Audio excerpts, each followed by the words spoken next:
आनंद की ओर प्रवृत्ति होती है, और जब तक आपका मन परमात्मा की ओर अभिमुख नहीं होगा तब तक ये जो जन्म मरण का चक्रव्यूह है इससे आप निकलने वाले नहीं। प्रीतिर्न यावन मयि वासुदेवे न मुच्यते देह योगेन तावत्। ऋषभ भगवान कहते हैं दो संबंध हैं संसार में, दो प्रकार के संबंध, नाद संबंध और बिंदु संबंध।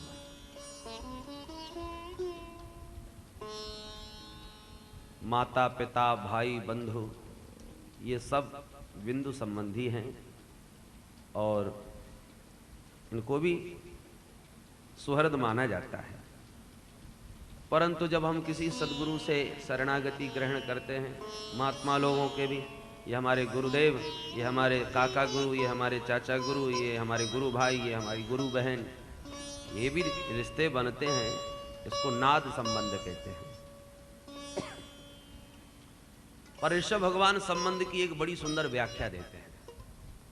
बोले जो तुम्हें इस आवागमन से छुड़ाने में सहयोग दे उसी को संबंधी समझो, उसी को अपना सच्चा संबंधी मानो, और जो तुम्हें आवागमन के छुटकारे में विघ्न डाले, भगवत प्राप्ति में तुम्हारे लिए बाधक बने, वो कितना भी इस शरीर का निकटतम संबंधी क्यों ना हो, उसे तो बैरी समझ के त्यागने में ही कल्याण समझे। चाहे वो गुरुजी हों, चाहे माताजी हों, चाहे पिताजी हों, चाहे भैया जी हों, कितना भी निकटतम हो।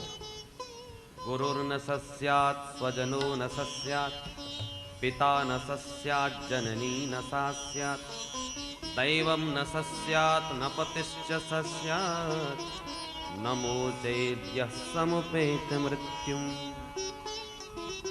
जो मृत्यु के भय से तुम्हें मुक्ति दिलाने में सहयोग दे वो संबंधी, और मृत्यु के जन्म मरण के चक्र में तुम्हें जो फंसावे उसे बैरी समझ के छोड़ दो। जाके प्रियन राम वैदे तजिए ताहि कोटि बैरी सम, यद्यपि परम सने। मीरा जी के सामने जब समस्या आई तो मीरा जी ने तुलसीदास बाबा से परामर्श लिया पत्र द्वारा, महाराज क्या करूं, घर के ही निकटतम रिश्तेदार नातेदार सगे मेरे भक्ति में बाधक बन रहे हैं, क्या करूं। तब गोस्वामी जी ने यही पद लिख करके भेजा उत्तर में, हमारा सिद्धांत ये तो मतो हमारो, ये मेरा मानना है। मीरा जी ने कहा ये त्याग मुझसे ही आप सिखा रहे हैं, माने ये श्री गणेश मुझसे ही कर रहे हैं क्या। माता पिता गुरु ये भला त्यागने योग्य होते हैं क्या। ये गुरु शास्त्र तो कहता है मातृ देवो भव, पितृ देवो भव, आचार्य देवो भव, और आप इन निकटतम पूजनीय संबंधों को त्यागने की बात कर रहे हैं। आज तक किसी ने त्यागा है। तब गोस्वामी जी ने एक एक का प्रमाण दिया। तजो पिता प्रहलाद, विभीषण बंधु भरत महतारी, बलि गुरु तजो कंत ब्रज बन तन, भय मुद मंगलकारी। मीरा जी आप ही नहीं त्याग रही, इतिहास साक्षी है। प्रहलाद जी ने पिता को त्यागा, भैया को विभीषण ने त्यागा, मां कैकेयी को मां कहना बंद कर दिया भरतलाल जी ने, और अपने गुरुदेव शुक्राचार्य जी को राजा बलि ने त्याग दिया, अपने पतियों को भी ब्रजगोपियों ने त्याग दिया। तब उनको परम पद की प्राप्ति हुई। एक है परम धर्म, एक है लौकिक धर्म। माता पिता गुरुजन जितने भी सौहृद संबंधी हैं इनका आदर सम्मान करना, इनसे स्नेह रखना, ये लौकिक धर्म है। परंतु ये परम धर्म रूपी परमात्मा की प्राप्ति में यदि बाधक बने तो लौकिक धर्म को त्याग दो। सर्वधर्मान परित्यज्य मामेकम शरणं व्रज, भगवान का वचन है। जब राम जी महाराज जा रहे थे वन को, लखनलाल जी को पता चला तो दौड़ के चरण पकड़ लिए, सरकार मैं भी चलूंगा। तो भगवान ने धर्मोपदेश दिया, लक्ष्मण हम 4 भाई हैं, उनमें से भरत शत्रुघ्न मामा के यहाँ गए हुए हैं, और माता पिता का मुझे बन जाने का आदेश मिला है। अब केवल तुम ही तो बचे हो जिसका पूरा दायित्व बनता है कि मेरे जाने के बाद अयोध्या को संभाले। पिताजी अत्यंत शोक संतप्त हो रहे हैं, तो उन माता पिता को तुम धैर्य धारण कराओ, प्रजा को आश्वासन दो, और ऐसे विपत्ति के क्षण में तुम अयोध्या की बागडोर को संभालो लक्ष्मण। यही तुम्हारा इस समय कर्तव्य बनता है। तो व्यवहारिक दृष्टि से देखने पर भगवान बिल्कुल ठीक कह रहे हैं, ऐसा हमको भी प्रतीत होता है। चारों भाइयों में लक्ष्मण जी के ऊपर यह पूरा दायित्व आ रहा है, क्योंकि भरत शत्रुघ्न तो है ही नहीं अयोध्या में इस समय। और भगवान कह रहे हैं जाओ लक्ष्मण, तुम माता पिता की सेवा करो। तो क्या लक्ष्मण जी ने ये बात मानी? भगवान माता पिता गुरुजनों की सेवा का पाठ सिखा रहे हैं, और लक्ष्मण जी का जवाब, गुरु पितु मातु न जानो काऊ, गुरु पितु मातु न जानो काऊ, कहूँ स्वभाव नाथ पतियाऊ, कहूँ स्वभाव नाथ पतियाऊ, गुरु पितु मातु न जानो काऊ, गुरु पितु मातु न जानो काऊ। देखिए, अब शास्त्र कहता है माता पिता गुरुजनों को देवता मानो, और लक्ष्मण जी क्या कहते हैं, गुरु पितु मातु न जानो काऊ, मैं किसी को नहीं जानता। कैसी विचित्र बात है। भगवान आश्चर्यचकित मुंह देखते रह गए, लक्ष्मण ये तुम क्या बोल रहे हो भाई? रामो विग्रहवान धर्म, जो राम धर्म के विग्रह हैं, उनके अनुज होकर के तुम कहते हो माता पिता गुरु किसी को नहीं जानते। और यदि विचार किया जाए कि जो माता पिता गुरु को न मानता हो, न जानता हो, उसे आप क्या समझेंगे? मानहि मात पिता नहीं देवा, साधुन सन करवा वह सेवा, और जिनके ये आचरण भवानी, ते जानहु निश्चर सम प्राणी। ये भोले बाबा की मान्यता है। जो माता पिता गुरुजनों को न माने वो तो निशाचर है। तो अब लक्ष्मण जी को आप किस श्रेणी में लेंगे? लक्ष्मण जी भी तो कह रहे हैं गुरु पितु मातु न जानो काऊ। और जब भगवान ने पूछा लक्ष्मण, जब तुम माता पिता और गुरुजनों को नहीं जानते तो फिर किसे जानते हो? लक्ष्मण जी बोले सिर्फ एक को जानता हूं। किसे? मोरे सबई एक तुम स्वामी, मोरे सबई एक तुम स्वामी, दीन बंधुर अंतर्यामी, दीन बंधुर अंतर्यामी। प्रभु मोरे सबई एक तुम, मैं माता पिता गुरु सुहृद सखा जितने भी संसार के रिश्ते हैं, उन समस्त संबंधों में सिर्फ आपको ही मानता हूं।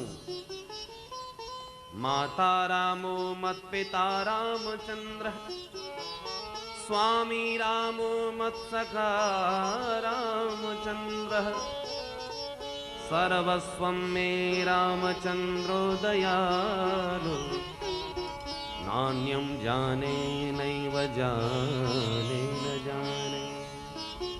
सारे रिश्ते आप में, न अन्यम जाने, आपके अतिरिक्त मैं किसी को नहीं जानता। तो ये है जीव का परम धर्म। और जहां परम धर्म की बात कही लक्ष्मण जी ने कि मोरे सबई एक तुम, फिर भगवान ने धर्म की बात नहीं कही, तुरंत कहा जाओ माता जी से आज्ञा ले आओ। तो धर्म की बात कब तक कही? धर्म का आचरण करना चाहिए, पर परम धर्म की प्राप्ति में लौकिक धर्म भी गौण हो जाता है, छूट जाता है। सर्वधर्मान परित्यज्य मामेकम शरणम व्रज, लक्ष्मण जी ने फिर वही किया। तो प्रसंग पर आइए। ऋषभ भगवान भी कहते हैं सच्चा संबंधी उसी को समझो जो तुम्हें भगवत प्राप्ति में सहयोग दे। बड़ा सुंदर उपदेश दिया, और उसके बाद ऋषभ भगवान परमहंस बन गए। जडांध मूक बधिरवद दर्शयामास लोकस्य, ऐसा अभिनय करते हैं कि संसार के लोग इन्हें पागल समझें, क्योंकि श्रेष्ठ संत संसारियों से छुपने के लिए अपने को पागल भी सिद्ध करने का प्रयास करते हैं। ऋषभ भगवान स्वतंत्र दिगंबर बन के विचरण करने लगे, बन बन बन। लोग इन्हें परेशान करने लगे, सचमुच पागल समझने लगे, बच्चे इनमें पत्थर मारने लगे, धूल फेंकने लगे। तब तो ये जाते हैं, मलमूत्र त्यागते हैं और वहीं लेटे रहते हैं। पर इनके शरीर में ऐसी दिव्यता आ गई कि जहां पर ये रहते हैं, इनके शरीर से ऐसी दिव्य सुगंध निकलती है कि 40 कोस तक का वातावरण सुवासित हो जाता है। पुरी सुरभि सौगंधम वायु तम देशम 10 योजनंतात सुरभिम चकार। 10 योजन, 10 योजन माने 40 कोस, 4 कोस का एक योजन। ऐसी दिव्यता देह में आ गई श्री ऋषभ भगवान। इनके सामने 8 सिद्धियां प्रकट होकर के सेवा की प्रार्थना करने लगी। 8 प्रकार की सिद्धियां, अष्ट सिद्धि, अणिमा महिमा गरिमा लघ्म्या प्राप्ति प्राकाम्य ईसत्व वसत्व एते चाष्ट सिद्धयः। ये 8 सिद्धियां हैं। अणिमा के द्वारा अणु जैसा बन जाना, बिल्कुल छोटा देह बना लेना। महिमा के द्वारा विशाल शरीर प्रकट करके दिखा देना। गरिमा के द्वारा बहुत भारी हो जाना। लघिमा के द्वारा बिल्कुल हल्के हो जाना। ये सब सिद्धियों के चमत्कार होते हैं। बड़े बड़े योगी इन सिद्धियों के लिए सिर पटकते हैं और ऋषभ भगवान के सामने स्वयं सिद्धियां प्रकट होकर कह रही हैं, महाराज सेवा का मौका दीजिए हमको। सुखदेव जी कहते हैं, परीक्षित हृदय नाभ्यनंदत। ऋषभ देव जी ने किसी भी सिद्धि को स्वीकार नहीं किया, सबको मना किया, आवश्यकता नहीं है। क्यों? परीक्षित ने टोक दिया, सिद्धियां तो कितनी दुर्लभ होती हैं महाराज, और उस स्वतः प्रकट होकर प्रार्थना कर रही हैं और ऋषभ देव जी ने मना कर दिया, ऐसा क्यों? सुखदेव जी कहते हैं, परीक्षित न कुर्यात कर हिचित सख्यम मनसी ह्यनवस्थिते। संत को कभी भी अपने मनीराम पर भरोसा नहीं करना चाहिए। आज तो आपके मन में कोई संकल्प नहीं है, पर जब सिद्धियां हाथ में आ जाएंगी तो विचार यही बने रहेंगे, इसकी कोई गारंटी नहीं है। जहां हाथ में सिद्धि आई तहां प्रसिद्धि की कामना बलवती हुई और सिद्धियों के चमत्कार दिखा के प्रसिद्धि जगत में कमाई। और जब प्रसिद्धि जगती है तो अहंकार भी जागता है, और अहंकार जगा तहां जीव का पतन हुआ। तो सिद्धि से प्रसिद्धि, प्रसिद्धि से अभिमान और अभिमान से पतन। इसलिए इन सिद्धियों से भी साधकों को दूर ही रहना चाहिए। परमहंस श्री रामकृष्ण परमहंस जी की महिमा सुनकर एक सिद्ध महात्मा उनके पास आए। अरे महाराज, बहुत नाम सुना है आपका, दिखाइए कुछ चमत्कार। परमहंस जी बोले, भाई नाम सुना होगा पर अपने राम को चमत्कार तो कुछ नहीं आता। क्या कहा? बहुत नाम सुना था हमने तो आपका। अरे आप दिखाना नहीं चाहते, दिखाइए ना। परमहंस जी बोले, हम सत्य कहते हैं, हमको कुछ चमत्कार नहीं आता, और आपको आता हो तो बताओ। महात्मा बोले, तो मैं दिखाऊं? दिखाओ भैया, क्या चमत्कार दिखाते हो? बोले, महाराज 20 वर्ष की कठोर साधना करके मैंने ऐसी सिद्धि प्राप्त की है कि पानी में पैदल चल के दिखा सकता हूं। परमहंस जी प्रसन्न हो गए, बोले, बहुत अच्छी सिद्धि है आपने प्राप्त करी। इतने में एक दूध बेचने वाला आया, नित्य आता था महात्मा के पास, दूध दे के जाने लगा। तो परमहंस जी ने रोका, भैया ये तुम कहां से लाते हो दूध? बोले, महाराज मैं गंगा पार से आता हूं। तो गंगा को पार कैसे करते हो? बोले, महाराज वहां पर नौका है ना, मैंने केवट से सौदा कर रखा है, 1 रुपया नित्य देता हूं, वो इधर भी पार लगा देता है, जाते समय उधर भी कर देता है। इतना कह के चला गया। परमहंस जी मुस्कुरा के सिद्ध महात्मा से बोले, महात्मा जो काम 1 रुपया दे के चल सकता था उसके लिए तुमने व्यर्थ ही 20 वर्ष बर्बाद कर दिए। 20 वर्ष की साधना करी और पानी में पैदल चलना सीखा। ये तो 1 रुपए का काम था। बोलो जय श्री कृष्ण। तो सिद्धियों से प्रसिद्धि की वासना जागती ही है। ब्रज के तो एक संत कहते हैं, मान बढ़ाई जब से आई तब से किस्मत फूटी, स्वामी स्वामी बजने लागे लगन राम से छूटी। बच्चा जब माँ की गोद में आने को रोता है तो माँ खिलौने पकड़ाती है, सुंदर सुंदर खिलौने देती है। और यदि बच्चा खिलौने में मस्त हो गया तो माँ भी अपने कार्यों में व्यस्त हो जाती है। पर जब सारे खिलौने उठा के फेंक देता है, किसी खिलौने के प्रलोभन में नहीं आता, तब माँ समझती है कि अब ये मेरे बिना नहीं रहेगा, तो सब काम छोड़ के बच्चे को गोदी में लेती है। प्रभु का भी कुछ यही स्वभाव है। भगवान भी भक्तों के साथ बच्चों की तरह व्यवहार करते। जिम बालक हैं राख महतारी। जहां भक्त आगे बढ़ा भगवान की ओर, की भगवान ने ये रिद्धि सिद्धियों के खिलौने फेंकने प्रारंभ कर दिए, और बड़े बड़े महापुरुष इन्हीं खिलौने में खेलते रह जाते हैं और अपने लक्ष्य तक पहुंचते पहुंचते चूक जाते हैं, लक्ष्य को भूल जाते हैं। इसलिए सुखदेव जी कहते हैं कि इस मनीराम पर भरोसा मत करो, न करो याद करे चित सख्यम मनसी है नवस्थिते। ये मन अनेक प्रकार के संकल्प विकल्प करके तुम्हें प्रपंच में फंसा देगा, इसलिए सिद्धियों से दूर ही रहो। और यही सिद्धांत प्रस्तुत करने के लिए ऋषभ भगवान ने स्वतः सिद्धियां आई, फिर भी उनको ठुकराया गया। अंत में अपने स्वरूप में स्थित हो गए। पर ऋषभ भगवान की इन परमहंस वृत्ति की चेष्टाओं का अनुकरण किया एक अरहन नाम के राजा ने, और वहीं से उसने जैन मत की स्थापना करी। ऋषभ भगवान को अपना आदर्श मानते हुए जैन मत का शुभारंभ हुआ। सुखदेव जी कहते हैं, परीक्षित, ऋषभ नंदन महाराज भरत बने प्रतापी राजा, और इस भरत जी महाराज के 5 पुत्र हुए, सुमति, आवरण, धूम्रकेतु आदि। उनमें सबसे बड़े पुत्र सुमति को सत्ता सौंपकर भरत जी महाराज भी चले गए भजन करने। पुलहाश्रम में जाकर के गंडकी नदी के तट पर इन्होंने सूर्य की उपासना प्रारंभ करी। गायत्री मंत्र से सूर्य भगवान की आराधना करते हैं। पर एक दिन स्नानोपरांत सूर्य भगवान को अर्घ दे रहे थे नदी तट पर, इतने में गर्भवती मृगी पानी पीने पहुंची। मृगी का पानी पीना हुआ और सिंह ने पीछे से भयंकर गर्जना करी। सिंह गर्जना से कंपायमान मृगी प्राण बचाने के लिए पूरे वेग से छलांग मार बैठी नदी पार करने के लिए, और बल प्रयोग करने से उसके गर्भ का शिशु पैदा हो गया और मृगी का उसी क्षण प्राणांत हो गया। भरत जी इस दृश्य को देख रहे थे।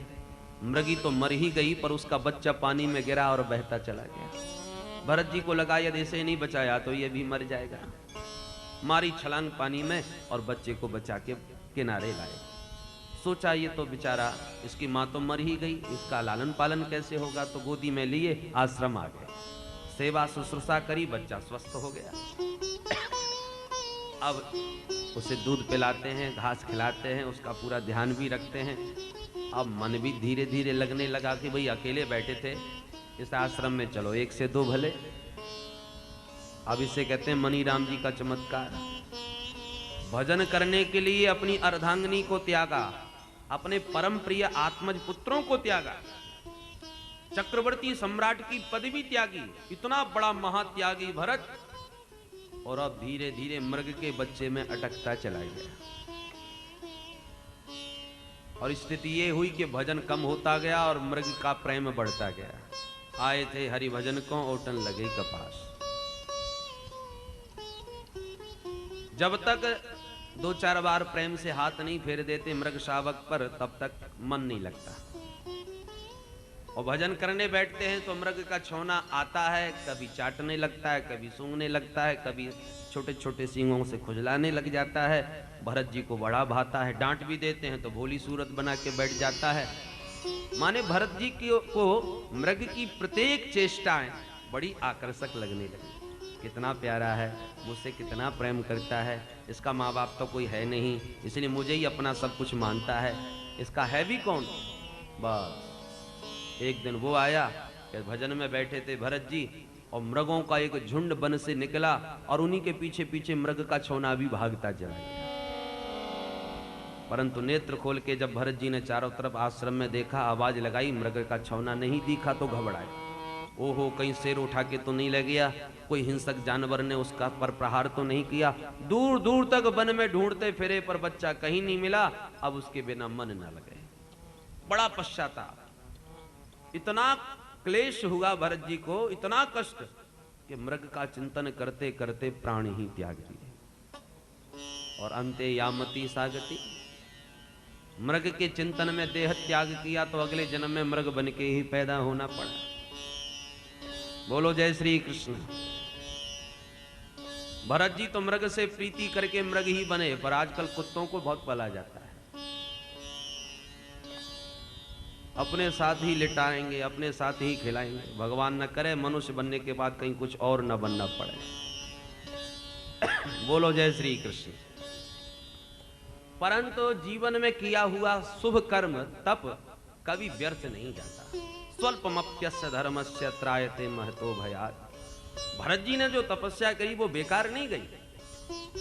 उस तपस्या का ये चमत्कार हुआ कि मृग देह मिलने के बाद भी इन्हें पूर्व जन्म की स्मृति बनी रही कि मैं मृग क्यों बना, और उस स्मृति बनी रहने के कारण इन्होंने अब किसी से प्रेम नहीं किया। जान गए कि अब पुनः किसी से प्रीति करूंगा तो भगवान जाने कहां कहां भटकूंगा, किस किस देह में जाऊंगा। तो मृग देह को प्रारब्ध समझ के भोगते रहे और अंत में उस देह को जब त्यागा तो तीसरा जन्म इनका ब्राह्मण परिवार में हो गया। अंगिरा गोत्रीय ब्राह्मण के घर जन्म हुआ। इनके 9 भाई और 1 बहन और भी थे। इनको उस देह में भी स्मृति बनी रही। तो अब इन्होंने सोचा विप्र शरीर मिला है, अब तो ब्रह्मानंद ही प्राप्त करूंगा। सम्राट पदवी भोगी है मैंने भरत बन के, श्रेष्ठ विषयों का उपभोग किया है। अब इस विप्र देह से तो ब्रह्मानंद अनुभव करूंगा। ब्राह्मणस्य हि देहोयम क्षुद्र कामाय निश्यते कृष्ठाय तपसे चेह प्रीत्यानंद सुखाय च। इनके पिता अपने पुत्रों को पढ़ा लिखा के विद्वान बनाते हैं और शादी करके घर बसा देते हैं।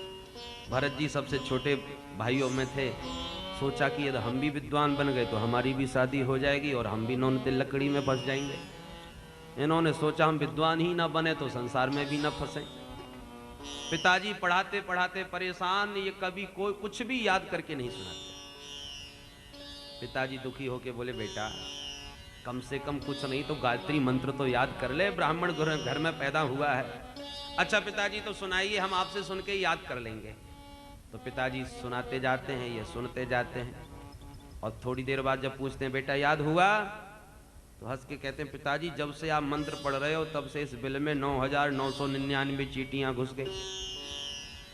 पिताजी का माथा गर्म, मूर्ख तू गायत्री मंत्र सुन रहा था या चींटियां गिन रहा था?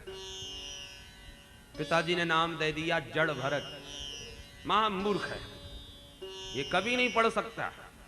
भरत जी के मन में आया चलो ये बहुत अच्छा रहा, पागलपन की मोहर लग गई तो अब संसार से भी बच जाएंगे।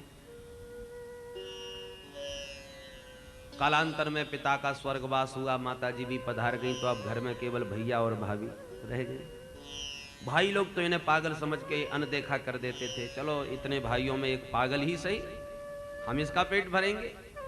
और भाभियों को जलन होने लगी, देखो पड़ा पड़ा खाता रहता है, काम के नाम से पागलपन दिखा देता है। खाने को जब बैठे बैठे मिले तो कोई काम क्यों करे? घर में जो रूखा सूखा भूसा व्यर्थ का अन्न बचता वो सब इकट्ठा करके इनके सामने भाभी रख देती, लो पालो।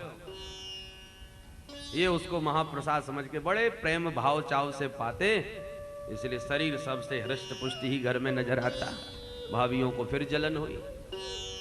हम अपने स्वामी जी को नित्य बादाम के हलवा का नाश्ता करा रही हैं, फिर भी देखो तब 1.5 हड्डी के, और ये देखो सूखे टिक्कर खाए के भी कितना मोटा पड़ रहा है। बगीचे के पौधे को हम कितने सावधानी से खाद पानी देते हैं, फिर भी कहीं कोई रोग लग गया, कहीं कोई बीमारी।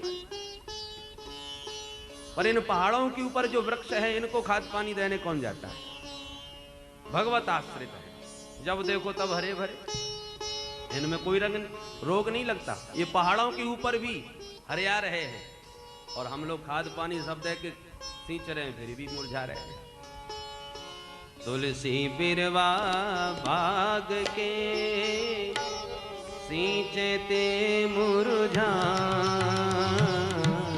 तुलसी बिरवा बाग के सींचते मुरझा, राम भरोसे जे रहे, राम भरोसे जे रहे थे, पर्वत पर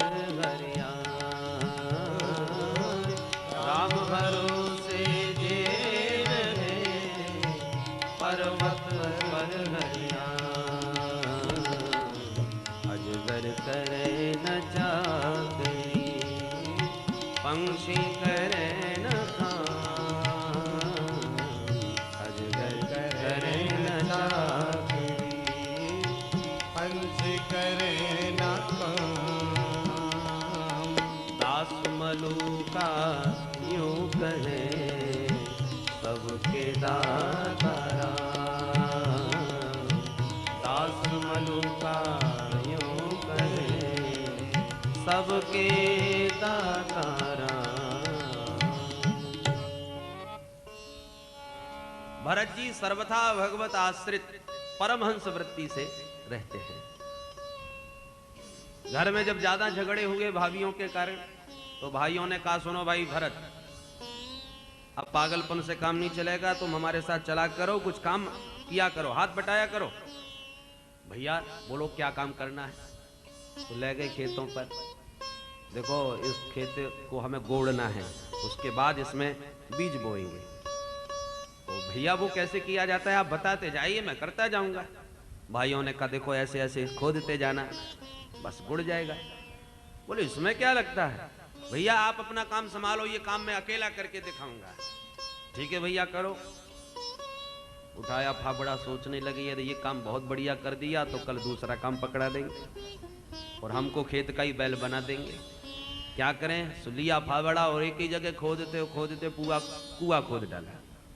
भाइयों ने आके देखा, अरे राम राम, ये तूने क्या कर दिया भरत? बोले आपने तो कहा था ऐसे ऐसे खोदते जाना, मैं खोदता गया। भाइयों ने माथा पकड़ा, हे भगवान ये तो पागल बना, हमको भी कर देगा। काम किया नहीं जितना हमारे लिए इसने समस्या और बढ़ा दी। भैया तेरे से भगवान बचाए, तो ये काम कर, हम भोजन करने जाते हैं, तेरे लिए भोजन यहीं ले आएंगे, कम से कम तू खेत को तो देखता रहेगा। बोले हाँ भैया। भाई लोग घर चले गए और जैसे खेतों में तमाम जीव जंतु आए, उनको खाते हुए जब देखा, भरत जी खुश होने लगे, वाह राम की चिड़िया, राम के खेत, चुन लो चिड़िया भर भर पेट। अरे आराम से देखते जा रहे, कुछ नहीं बोलते। इतने में भाइयों ने आके जब देखा, अरे राम राम, पूरा खेत बर्बाद कर दिया। क्यों रे, क्या कहा था तुझसे? आपने ये कहा था खेत को देखते रहना, मैं देखता रहा। भाइयों ने माथा पकड़ लिया, भैया अब ज्यादा इसके चक्कर में पड़ोगे तो खुद पागल हो जाओगे। हार गए और बोले भैया तू खेतों पर ही रहा कर, तेरे लिए जो बनेगा सो यहीं भेज दिया करेंगे, तेरे से किसी भी कार्य की अपेक्षा करना मूर्खता है। अब भरत जी बड़े खुश, ये बहुत अच्छा हुआ, एकांतवास मिल गया और जीवन यात्रा के लिए भोजन मिल ही जाता है। अब बड़े प्रसन्न खेतों पर पड़े रहते हैं। एक बार एक डकैतों के सरदार ने भद्रकाली की उपासना करके ये मनौती मांगी, मातेश्वरी मुझे एक पुत्र दो, मैं आपको नर बलि दूंगा। उसके बेटा हो गया। सरदार खुश हुआ, डकैतों से बोला जाओ किसी मनुष्य को पकड़ के लाओ। निकल पड़े डकैत, और तो कोई मिला नहीं। खेतों पर पड़े हुए बाबा जड़ भरत जी मिल गए। ए बाबा चलो। चलो भैया, उठ के चल दिए। ये भी नहीं पूछा कहां चलो, क्यों चलो, कुछ नहीं। अब जिसकी बलि होनी होती है पहले उसकी सेवा भी खूब होती है। तो सब डकैतों ने जब प्रातःकाल हुआ, बलिदान का समय निकट आया, तो उबटन लगा लगा के मालिश कर करके पहले तो खूब स्नान कराया। भरत जी बड़े खुश, भाई महीनों से ढंग से नहीं नहाया था हमने, क्या बढ़िया सेवा हो रही है, बढ़िया बढ़िया वस्त्र पहनाए, बढ़िया बढ़िया पूड़ी पकौड़ी कचौड़ी मगौड़ी का भोजन कराया। खाए पी करके महात्मा को ले गए दरबार में, देवी के दरबार में। बाबा करो प्रणाम। बाबा प्रणाम करने लगे। सरदार ने निकाली तलवार। भैया ये काय को निकाल रहे हो? बोले बाबा वो मालपुआ फ्री के नहीं थे, वो सेवा जैसे स्वीकार कर ली प्रेम से, वैसे ही है सेवा भी स्वीकार करनी है। अब भरत जी सब समझ गए, ओहो ये तो हम चक्कर में फंस गए, अब क्या करें, चलो हरी इच्छा। भरत जी महाराज की देह में कोई आसक्ति तो है नहीं, उनको तो पूर्व जन्मों का भी स्मरण है। भैया ठाकुर जी की यदि इच्छा होगी तो ये मकान भी खाली कर देंगे, कोई दूसरा मकान मिलेगा किराए का, तो ये तो किराएदार बन करके घूम रहे हैं। तो ब्रह्मज्ञानी पुरुष का देह में कोई आसक्ति रहती नहीं, इसलिए बिल्कुल निर्विकार भाव से देवी के चरणों में सिर झुका दिया। परंतु भद्रकाली ने देखा ब्रह्मज्ञानी महापुरुष मेरे चरणों में नतमस्तक, और ये मूर्ख ब्रह्मज्ञानी का बलिदान करना चाहते हैं। ब्रह्मज्ञानी का अनादर सहन नहीं हुआ देवी पर, और सहसोच्चाट सैव देवी भद्रकाली।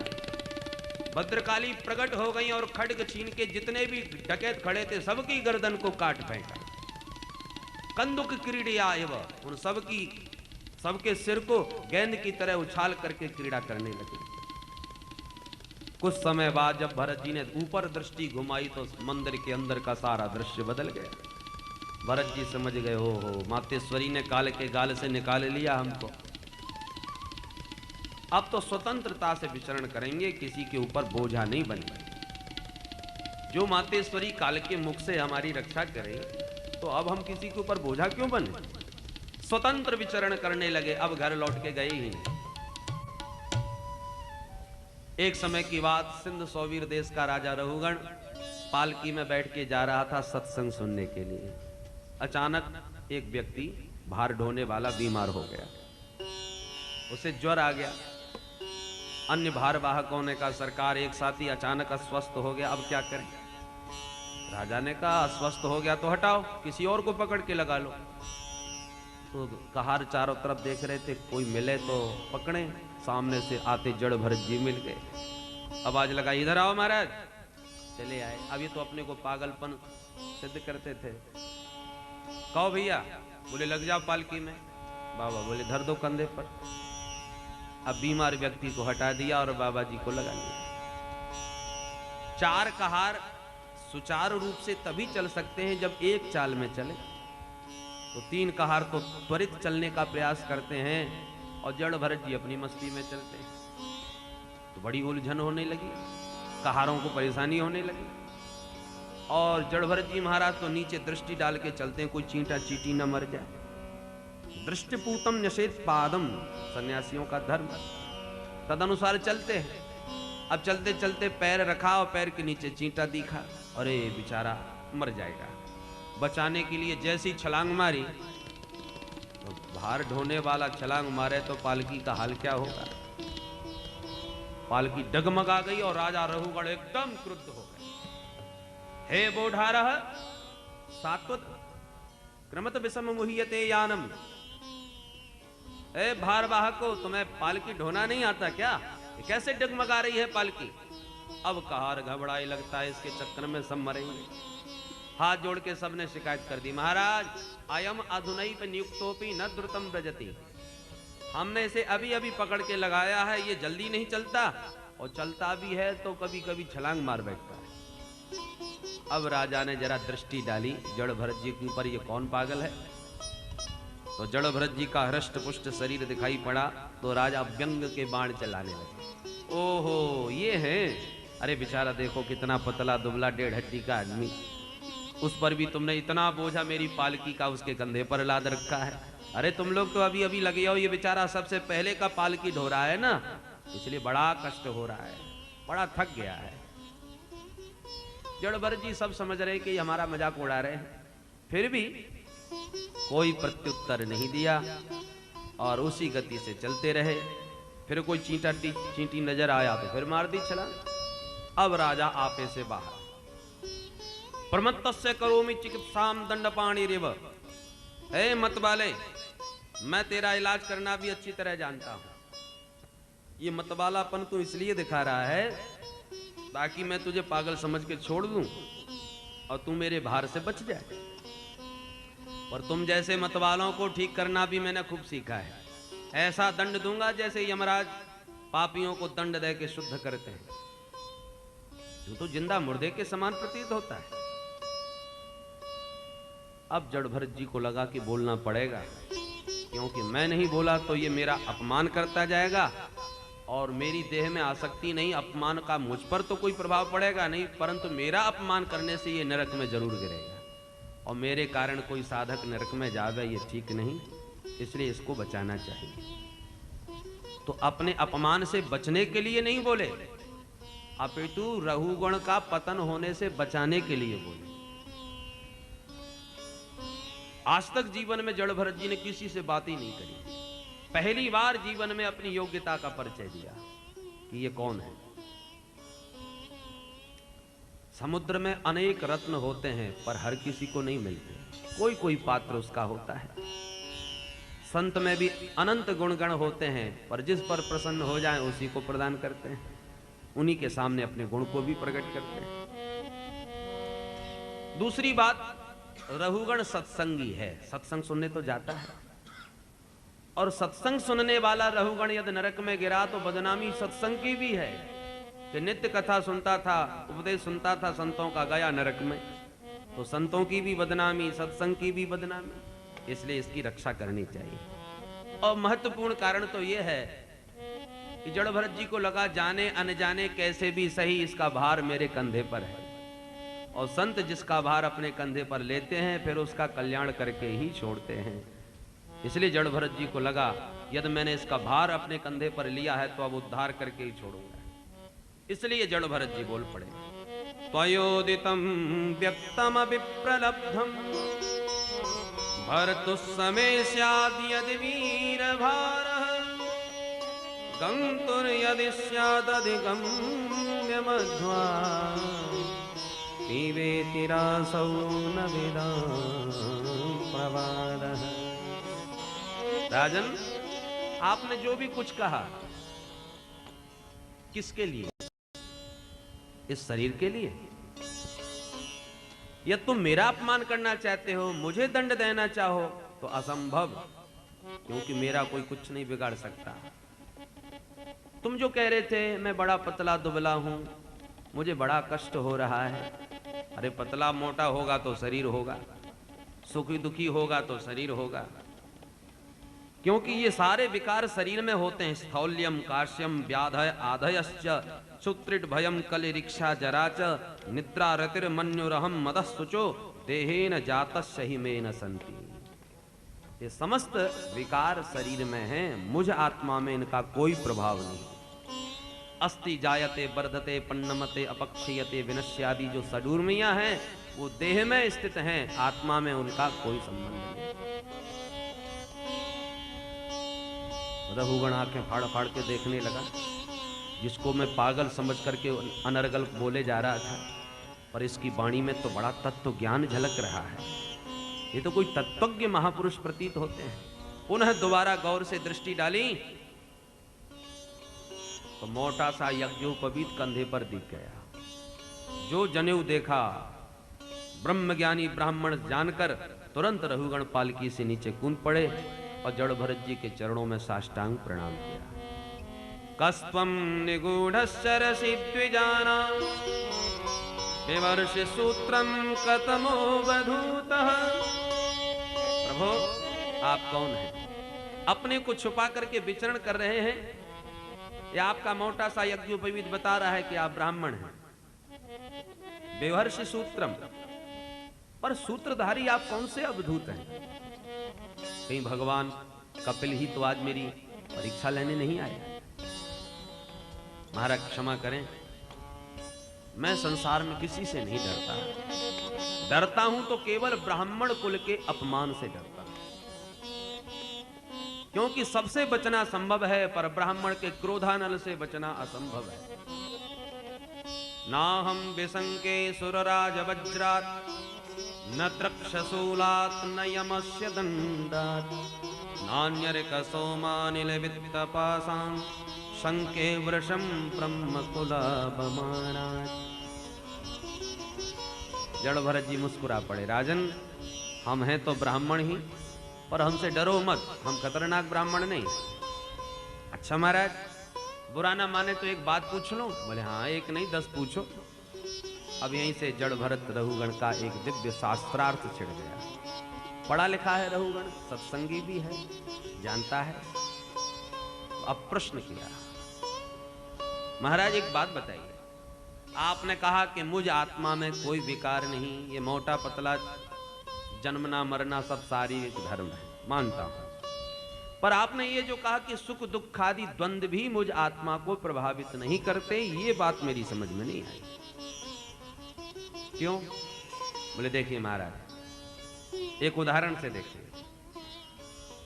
चूल्हा जला करके हमने उस पर बटलोही रखी, बटलोही में पानी भर के चावल डाल दिए, तो अग्नि का ताप बटलोही को गर्म कर देगा, और बटलोही का ताप पानी को गर्म कर देगा, पानी का ताप चावल को भात बना देगा, सिद्ध कर देगा। तो जैसे अग्नि का ताप एक दूसरे के संपर्क से चावल को सिद्ध कर देता है, पका देता है, ऐसे ही शरीर में कष्ट होगा, इंद्रियों को कष्ट होगा, इंद्रियों को कष्ट होगा, मन को कष्ट होगा, मन को कष्ट होगा तो आत्मा को भी तो कष्ट होना चाहिए, क्योंकि आत्मा भी तो शरीरस्थ है, शरीर में ही तो आत्मा है। तो जब सबको कष्ट होगा तो आत्मा को कष्ट क्यों नहीं होगा? स्थाल्यग्नितापात पयसोभिताप तत्ताप तस्तंडुल गर्भरंध्री देहेन्द्रिय स्वासय सन्निकर्षात् तत्संसृति पुरुषस्य अनुरोधा। एक दृष्टांत दे करके रहुगण ने अपना तर्क प्रस्तुत किया। सुनकर के जड़ भरत जी हंसते हुए बोले, राजन हो तो तुम महामूर्ख, पर विद्वानों का संपर्क तुमने बहुत किया है, संतों के पास बैठे बहुत हो, इसलिए आत्म तत्व की बातें करना खूब सीख लिया, आता जाता कुछ नहीं तुम्हें। अब महाराज को उनके सेवकों के बीच में मूर्ख कह देना ये कि परमहंस के ही बस की बात है। और रहुगण को भी बुरा नहीं लगा, ये तो विरक्त संत है। अकोविद कोविद वाद वादा, कोविद माने विद्वान, अकोविद माने मूर्ख। बोले महाराज देखिए, आप चाहे मूर्ख कहिए चाहे पागल, परंतु मैंने जो प्रश्न किया उसका जवाब अवश्य दीजिए। तो अब जड़ भरत जी बोले, राजन सुनो, तुमने ये जो दृष्टांत दिया है ना, बटलोही, पानी, आग, चावल, ये सब सावयव जड़ पदार्थ हैं, परंतु आत्मा का कोई अवयव नहीं है, आत्मा निरवयव तत्व है। और तुम दृष्टांत सावयव पदार्थों का दे रहे हो, जड़ पदार्थों का दे रहे हो, जबकि आत्मा चैतन्य है, इसलिए तुम्हारा दृष्टांत ही अनुपयुक्त, गलत। फिर भी तुम अपने दृष्टांत से ही समझो कि आग भले ही पानी को गर्म कर दे, बटलोही को तपा दे, चावल को पका दे, परंतु बटलोही में भी आकाश होता है। जैसे घटाकाश, ऐसे बटलोही के पात्र में भी तो आकाश है। पर क्या अग्नि उस आकाश का कुछ बिगाड़ सकती है? आकाश को आप तपा करके दिखा सकते हो, गर्म कर सकते हो, आकाश को आप काट के दिखा सकते हो, जला सकते हो, आकाश का कुछ नहीं कर सकते, क्योंकि आकाश निरवयव तत्व है, उसका कोई अवयव ही नहीं। आप क्या बिगाड़ोगे? तो जैसे आकाश निरवयव तत्व है, ऐसे ही आकाशवत आत्मा भी विशुद्ध चैतन्य निरवयव तत्व है। इसलिए नैनम छिन्दन्ति शस्त्राणि नैनम दहति पावकः। जैसे आकाश का आप कुछ नहीं बिगाड़ सकते, ऐसे आत्मा का भी आप कुछ नहीं बिगाड़ सकते, क्योंकि वो चैतन्य निरवयव तत्व है। प्रश्न उठता है कि ये सुख दुख का फिर भोक्ता कौन है? आत्मा चैतन्य अप्रभावित, तो हम जो रोज रोते हैं हे भगवान मर रहे हैं, तो ये मरने वाला है कौन? ये रोने वाला, कष्ट पाने वाला कौन है? बोले सुख दुख का मूल हेतु है मन। मन की अनुकूलता में हमें सुख और प्रतिकूलता में दुख का भान होता है। एक दृष्टांत से देखें, हम इतने लोग बैठ करके कथा सुन रहे हैं, और भी सदस्य आते हैं कथा सुनने के लिए, और किसी सदस्य ने आकर के व्यास गद्दी को प्रणाम करके इधर उधर देखना प्रारंभ किया कहाँ बैठे, और आपके सामने थोड़ी सी जगह खाली नजर आ गई, और वो बढ़े आपकी ओर, और आप भी समझ गए निश्चित यहीं बैठेंगे, तो ये आपने हाथ पैर पसारने प्रारंभ किए और तुरंत स्थान को घेरा।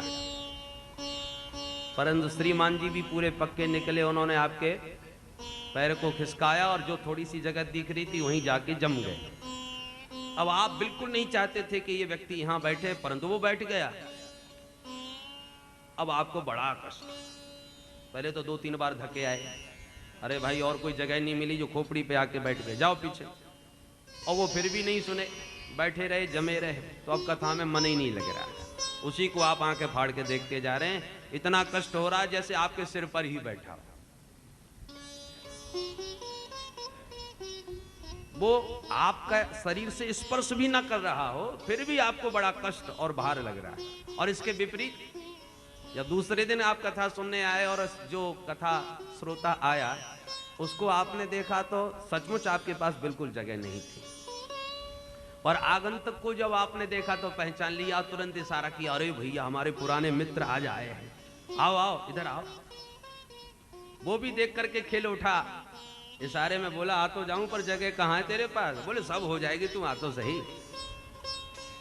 अब मित्र आपकी ओर बढ़े और आपने अपने साथियों को खिसकाया, भाई थोड़ा थोड़ा खिसक लो, थोड़ी देर की बात है। और खिसका के बड़ी मुश्किल से थोड़ी सी जगह बना पाई और मित्र महोदय धम्मदी से बैठ गए। आधा वजन धरती में, आधे से ज्यादा आपके घुटने पर रख दिया। पर आप बड़े गदगद हो रहे हैं, बड़ा सुख अनुभव कर रहे हैं। अब जरा दोनों घटनाओं पर विचार करें। जिसका बोझा आपके घुटने पर आधे से ज्यादा है, आपको उससे कष्ट नहीं हो रहा, अपितु आनंद का अनुभव हो रहा है। और जो बिल्कुल अलग बैठा था, उसी का बोझा ज्यादा लग रहा था, उससे ज्यादा कष्ट हो रहा था। जबकि व्यवहारिक दृष्टि में जिसका बोझा है, कष्ट उससे होना चाहिए, पर बिल्कुल विपरीत बात हो रही है। ऐसा क्यों? क्योंकि आपका मन एक को अपना मानता है, ये हमारे हैं, तो उसका बोझा भी आपको आनंदप्रद लगता है।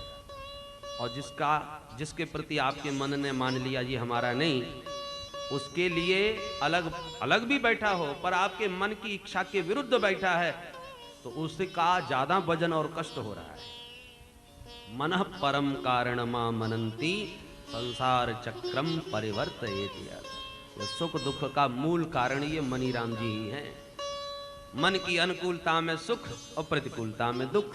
कई प्रसंग ऐसे जीवन में आते हैं कि दुख का कारण न हो करके भी हम बड़े दुखी होते हैं, तो ये मन ही मूल कारण है। पर मन के द्वारा परिकल्पित जो सुख दुख आदि द्वंद्व हैं, उसे हम आत्मा के ऊपर आरोपित कर लेते हैं। स्फटिक मणि में तो कोई रंग नहीं है, पर लाल पुष्प रख दो तो लाल दिखने लगी, श्वेत पुष्प रख दो सफेद दिखने लगी। मणि ना लाल है ना सफेद, वो तो रंगों का प्रतिबिंब उसमें दिख रहा है। ऐसे ही मन के द्वारा जो सुख दुख आदि द्वंद्व हैं, उसे हम आत्मा के ऊपर अध्यारोपित कर लेते हैं और आत्मा को ही सुखी दुखी मानने लगते हैं। और वस्तुतः इन समस्त द्वंद्वों से परे आत्मा विशुद्ध चैतन्य आनंद स्वरूप है। जड़ भरत जी के इन वाक्यों से प्रभावित रहुगण ने चरण पकड़ के कहा, महाराज ब्रह्मन वचस्ते मृतमौषधम। हे ब्रह्मन, आपके वचन तो सचमुच भव रोग के लिए अमृत औषधि के समान है। मेरे कल्याण का मार्ग मुझे दिखाएं। तब भवाटवी का वर्णन करके दिखाया। भव माने संसार, अटवी माने जंगल। संसार एक बड़ा विचित्र घनघोर जंगल है। बड़े बड़े यात्री इसमें भटक जाते हैं, रास्ता भूल जाते हैं, चोरों के द्वारा लूटे जाते हैं। इसलिए इस भवाटवी से किसी सदगुरु का आश्रय लेकर के निकलो बाहर, इसी में जीव का कल्याण है। बोलो जय श्री कृष्ण। रहुगण, तुम सत्संगी हो, संतों के पास भी बैठते हो, अच्छी बात है, पर एक कमी है। सत्संग में तुम अभिमान का पात्र लेके जाते हो, इसलिए सूखे चले आते हो। बरसात खूब हुई पर घड़े को औंधा रख दिया, उल्टा रख दिया, तो बरसात में भी सूखा कहीं सूखा रह गया। उसको सीधा करो। पात्र जब तक सीधा नहीं होगा, आपके जीवन में जब तक विनम्रता का पात्र नहीं होगा, संतों का सामीप्य पाकर के भी तुम सूखे के सूखे रह जाओगे। पानी भरा घड़ा जब आप रखते हो, एक पात्र से उसे ढांकते हो, एक उसे नीचे सहारे के लिए रखते हो, लुढ़क न जाए, एक चक्र बना के रख देते हैं नीचे। तो जब भी हम पानी घड़े से लेते हैं, छलकता जाता है तो नीचे का पात्र हमेशा गीला रहता है, और जिस पात्र से ढांका जाता है वो एकदम सूखा रहता है, क्योंकि पानी लेते समय उसे उतार के अलग रख दिया जाता है। तो ऊपर का पात्र बिल्कुल सूखा, नीचे का बिल्कुल गीला। उसी प्रकार से संतों के समीप तो रहे, परंतु अभिमान पूर्वक उनके सिर पर बैठ करके रहे तो निकटता में भी सूखे के सूखे ही रहेंगे। और जब तक उनके चरणों में विनम्रता के साथ नहीं बैठोगे, तब तक तुम्हारे जीवन में उनके वचनामृतों का जल कैसे तुम्हें अभिसिंचित करेगा। बिना महत पाद रजो विषेकम। भगवान संतों की चरण रज में जब तक अभिषिक्त नहीं होगे, तुम्हारा कल्याण नहीं होगा। रहुगण समझाया, रहुगण का सारा ज्ञानाभिमान टूटा और सच्चे सत्पात्र बन गए। बोल वृंदावन बिहारी लाल। इन्हीं के वंश में गए जैसे प्रतापी राजा हुए, अंतिम राजा महाराज विरज हुए। इस प्रकार से प्रियव्रत का वंश बतलाया। परीक्षित से पूछा, राजन अब तुम बताओ, तुम क्या सुनना चाहते हो? परीक्षित ने कहा, महाराज कृपा करके मुझे इस भूगोल खगोल के बारे में कुछ बतलाइए। सुखदेव जी कहते हैं तो सुनो। परीक्षित, प्रियव्रत ने इस भूमंडल के सप्त खंड किए, सप्त द्वीपों का निर्माण किया, ये आप सुन चुके हैं। 7 द्वीप हैं, जम्बू द्वीप, प्लक्ष द्वीप, कुशद द्वीप, क्रौंच द्वीप, पुष्कर द्वीप, ऐसे 7 द्वीप हैं। और 7 द्वीप 7 सागरों से आवृत हैं, समुद्र से आवृत हैं। इसमें जो जम्बू द्वीप है, सबसे पहला द्वीप, इस जम्बू द्वीप में 9 खंड हैं, कमल कर्णिका की भांति। जैसे कमल की पंखुड़ियां होती हैं, ऐसी जम्बू द्वीप में 9 खंड हैं। प्रत्येक खंड में भगवान का विविध रूपों में वास है।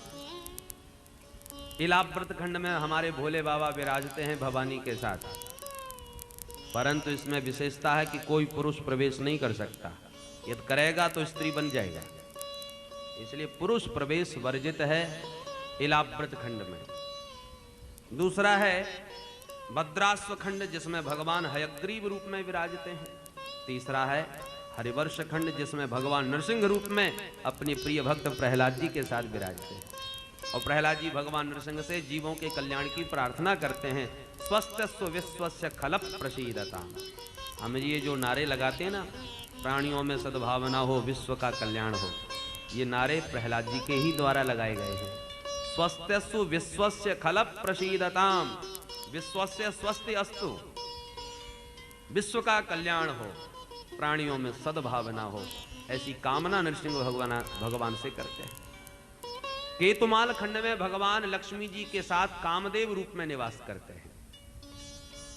एक है रम्यक खंड, जिसमें भगवान मत्स्य रूप में सत्यव्रत मनु के साथ विराजते हैं। एक है हिरण्मय खंड, जिसमें भगवान कच्छप रूप में पितरों के अधिपति अरिमा नाम के पितृगणों के साथ विराजते हैं। एक है उत्तर कुरु खंड, जिसमें भगवान वराह रूप में भूदेवी के साथ विराजते हैं। 8वां खंड है किम पुरुष खंड, जिसमें भगवान सीताराम जी के रूप में विराजते हैं और हनुमंत लाल जी सदा उनके गुणगणों का गायन करते हैं। हनुमंत लाल जी कहते हैं, प्रभु आप जो मानवावतार धारण करते हैं, वो राक्षसों का वध करने के लिए नहीं, क्योंकि प्राय लोग यही मानते हैं कि भगवान का अवतार दुष्टों का विनाश करने के लिए होता है।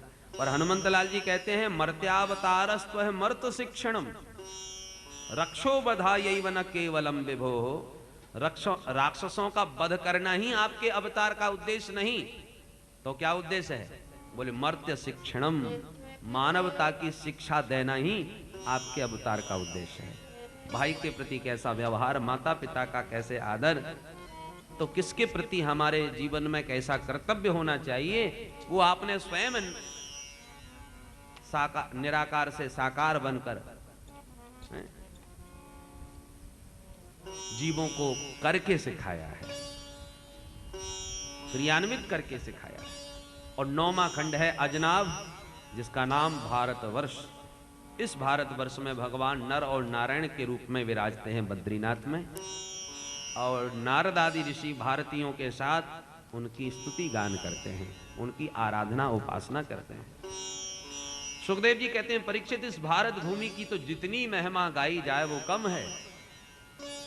बड़े बड़े विशाल पर्वत शिखरों से सुशोभित द्रोणागर, गोवर्धन, त्रिकूट आदि विविध पर्वतों की श्रृंखलाओं से विभूषित, गंगा, यमुना, सरस्वती, त्रिवेणी, गोदावरी प्रभृति महा दिव्य नदियों से विभूषित ये भारत भूमि है।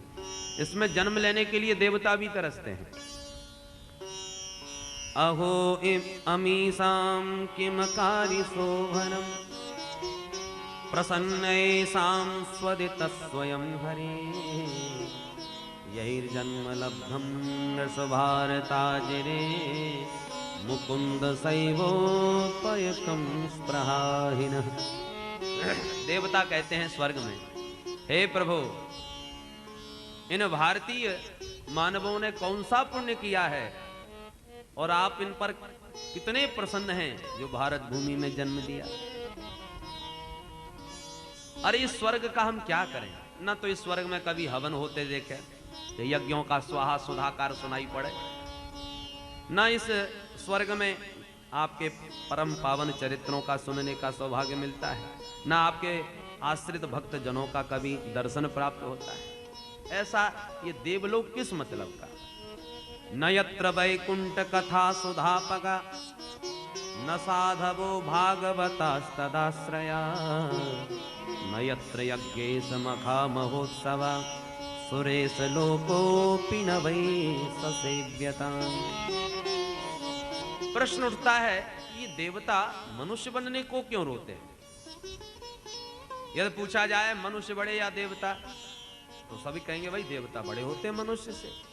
तो जब देवता मनुष्यों से बड़े हैं तो देवता मनुष्य बनने को रो रहे हैं, ये तो बात उल्टी प्रतीत होती है। इस बात को एक दृष्टांत से देखें। एक राजा ने अपना खजाना लुटाया। खजाने में केवल दो ही धातु हैं, चांदी और लोहा।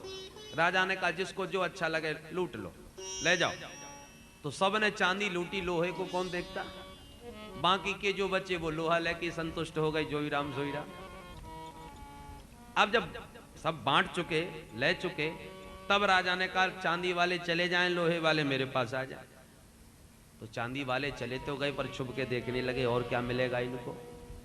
तो राजा के पास थी पारसमणि, उन्होंने सबके लोहे से रगड़नी चालू कर दी। देखते देखते सबका लोहा स्वर्ण बनता चला गया। अब सिर पटकने लगे चांदी वाले, अरे राम राम बर्बाद हो गए, हमको क्या मालूम ये चमत्कार होगा।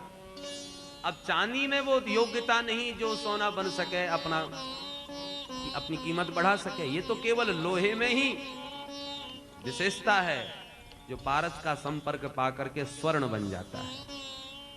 उसी प्रकार से देवता चांदी और मनुष्य लोहा। अब लोहे से तो चांदी की बहुत कीमत है, श्रेष्ठ है देवता। परंतु यही मनुष्य जब भगवत आश्रित होकर के उपासना आराधना करता है तो देवताओं के सिर पर भी पैर रख करके उन उच्च लोकों को प्राप्त करता है जहां तक देवताओं की भी गति नहीं। ध्रुव जी महाराज ने आराधना उपासना करी तो देवताओं के भी परम वंदनीय हो गए। सप्त ऋषि उनकी परिक्रमा आज तक लगाते हैं। इतना उच्च पद प्राप्त हो। तो अपने से जब ऊपर कोई व्यक्ति जाता है तो ईर्षा तो होती है, स्पृहा होती है कि आज तक ये हमें पूज रहा था, अब हमको इसको पूजना पड़ेगा। तो स्पृहा ही न, इसलिए देवताओं को स्पृहा होती है कि ये मनुष्य जो लोहे के समान है, यदि किसी संत रूपी पारसमणि का संपर्क पा जाए तो इतना उच्च स्थिति में पहुंच जाता है जिसकी देवता भी आराधना करने लगते हैं। इसलिए देवता ईर्षा करते हैं कि हम भी मनुष्य बने, भारत भूमि के मनुष्य बने, तो ऐसा शुभ कर्म करें। और केवल भारत भूमि में ही जन्म लेने को क्यों? क्योंकि भारत भूमि ही कर्म भूमि है, बाकी सब भोग भूमि है। इसी कर्म भूमि भारत में श्रेष्ठ कर्म करने से जीव को दिव्य गति की प्राप्ति होती है। इसलिए भारत भूमि में जन्म लेने को देवता भी लालायित रहते हैं। हमारा भारतवर्ष वह रेलवे स्टेशन है जहां से आप कहीं का भी टिकट कटवा सकते हो, कंप्यूटर सिस्टम है। नरक जाना चाहो तो टिकट यहां से बन जाएगा, स्वर्ग जाना चाहो तो टिकट यहीं मिलेगा, वैकुंठ भी जाना चाहो तो टिकट यहीं रिजर्व होगा। देवता यदि चाहें कि हम देवलोक में उपासना आराधना करके उच्च पद पालें, संभव नहीं, आना यहीं पड़ेगा। इसलिए कर्म भूमि भारत में जन्म लेने को सब तरसते हैं, लालायित रहते हैं। इस प्रकार से भारत भूमि की गरिमा का गायन किया। इसमें प्रवाहित गंगा मैया जो समस्त पाप तापों को प्रक्षालन करने वाली हैं, यस्याम स्नानार्थम चागच्छतः पुंस पदे पदे राजसूय अश्वमेधादीनाम फलम न दुर्लभमिति। सुखदेव बाबा वर्णन करते हैं गंगा जी की महिमा में कि गंगा जी में गोता लगाने के लिए आप जितने कदम चल करके जाते हो, पग पग पर बड़े बड़े राजसूय अश्वमेधादि यज्ञों का पुण्य फल प्राप्त होता है। बोल गंगा मैया की। जब गंगा जी में जीव गोता लगाता है तो ब्रह्मा विष्णु महेश का स्वरूप प्राप्त कर लेता है। जैसे ही गंगा जी में आपने प्रवेश किया तो आपके घुटने तक जल गंगा जी का है, गंगा की धारा प्रवाहित हो रही है। उस समय आप साक्षात विष्णु रूप हो गए, क्योंकि चरणों से गंगा किसके निकलती है? भगवान विष्णु के। तो आपके चरणों से प्रवाहित गंगा का वेग आपको विष्णु स्वरूप बना देता है। और जहां आपने डुबकी मारी तो गंगा की धारा सिर के ऊपर, तो गंगा की धारा सिर के ऊपर किसके? भगवान शिव शंकर के।